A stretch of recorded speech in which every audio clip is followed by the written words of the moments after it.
ji dema ku şoreşa Sûriyê dest pê kir û tanha welatiyên Kurd rastî koçberbûnê tên piştî bajarokê Til Aran û Til Hasil û Girê Spî vê carê Kurdên li parêzgeha Reqa jiyan dikin û di bindarê zorê da ji wê deverê derketin bi fermanekê ji aliyê çekdarên Daişê da piştî şikandina wan li hember hêzên Burkanil Furat.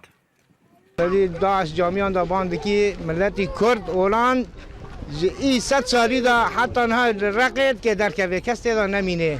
کس دا بازار دا نمینه اخلاق بکرم دو بکرد اسبی دو رابو مدی ملتی جیران من گیش کی در کتیه اب شخصی خاطر امام واد نرم کسنه واد نرم کسنه من ماکینا که خاطر زاری خاطر نه که من مال خاطرات گیش کی شو خاطر کند و از در کتم یعنی و هم هاتن مگو بازاری بی کوبان الفیش می ملتی کرد گیش کی هم شباب استقبال کردن پێلا کوردên li parêzgeha Reqa jiyan dikin digihe ji sedî bîstan lê piştî ku ev koçber gihîştin Kobanê esayîşê rê neda ta ku derbasî Hindirê bajar bibin li vir desteya karûbarê civakî kampek ji wan ra ava kir. ملي الشرقي راقي وبندوارن وي عن عيسى الوضرنا ايدي بشتيكو داعش بليار قرتبكو غير كورتي دا نمينن وبشتيكو ايدي ارامل ودرنا ما قال ايدي بري خدا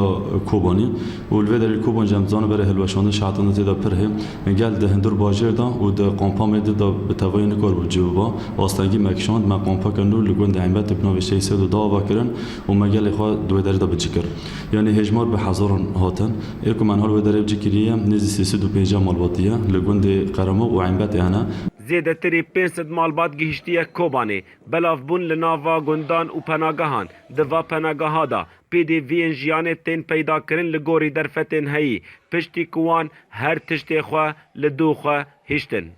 Hinek nuwaqis hene hema nihanî ku çi Kurdî gişte vê derê em gîştine bajarê Eman û Selamê li hette ku em gîştine bajarê Kobanê nanî ne belaş bû نانی به بلاش حیانی و ساعته بپانی اسفنج یعنی جلیزار یان خارن تمامه همه نوقسه همه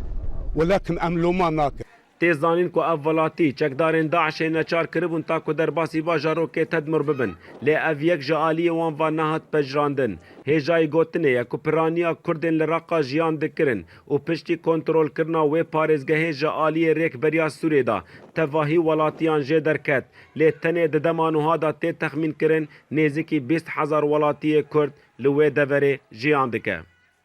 Welatbekir Orient News Kobanê.